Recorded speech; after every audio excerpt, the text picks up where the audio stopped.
Good morning guys! Welcome to my channel. Ito po ang Kuya Chris. So guys, mayroon tayong gagawin ngayon. So ito yung bladder tank. So i-check natin siya. Yan. Ituro ko sa inyo guys kung paano mag-check ng ng pressure ng bladder tank, kung sira na o hindi pa. So ito, palabasin natin yung hangin. Yan. So pag ito guys, ayan guys, lumabas na yung tubig. So ibig sabihin ito guys, butas na yung ating bladder tank. So ang gagawin natin ngayon, pupunta tayo ngayon sa bilihan ng bladder tank, tapos bibili tayo ng bladder tank. Tapos itakabit na din natin. So ngayon guys, ituturo ko sa inyo kung paano mag-install ng bagong bladder tank. So yan po, sundan nyo po ako. Bibili muna tayo ng bladder tank. Ito. So yan guys, nandito na tayo sa bilihan ng Bladder tank. Eh, tinawag na natin ito kanina, kaya medyo nakahanda na yung ating bladder tank. Ito yung ating bladder tank guys, na ikakabit natin doon. So, babayaran lang natin. Tapos ito, balik na ulit tayo doon sa ating pagkakabitan. So yan guys, sabihin nyo lang po. Dito guys, yung ating supplier ng ating bladder tank. So, dito tayo kumukuha ng ating supply. So, dito guys, puro Italy dito. At saka, Mga original talaga ang dito. Genuine ang parts dito. Wala ditong wala. So yan guys, ito yung ikakabit natin. Papalitan natin siya na linya. So ito yung pangilalim. So papalitin muna natin yung pangilalim natin para maayos yung ating installation.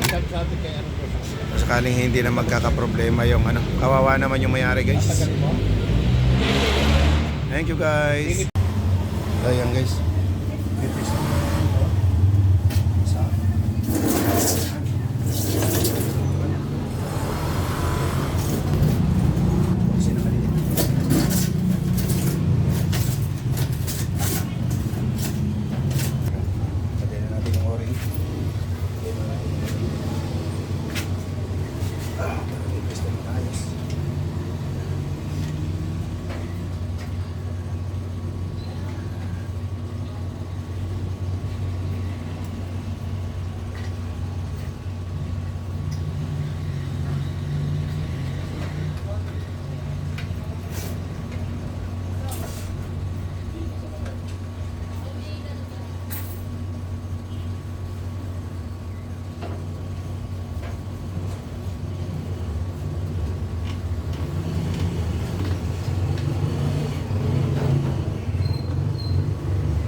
Pwesto na.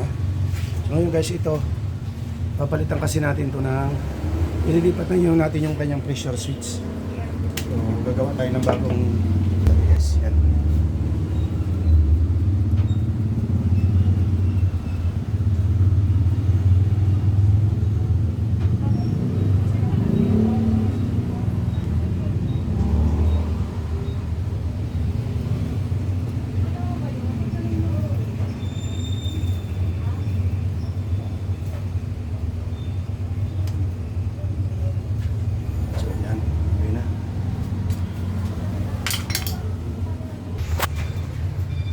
So yan guys, tumama na siya.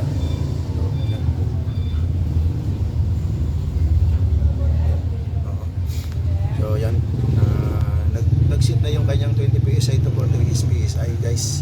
Yung cut-on niya guys, 20 PSI na eksakto. Tsaka yung cut-off niya guys, 40 PSI.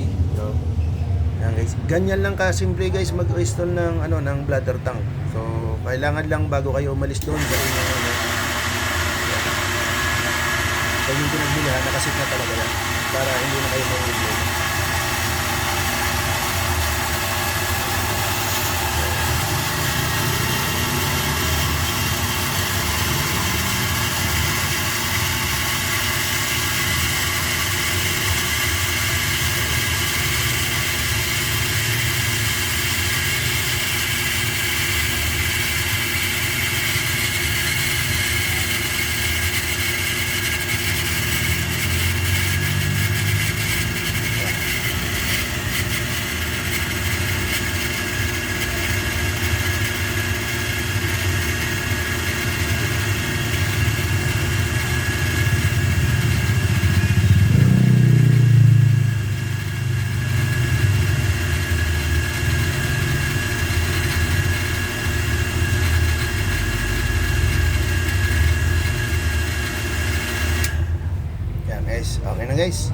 So, thank you very much guys.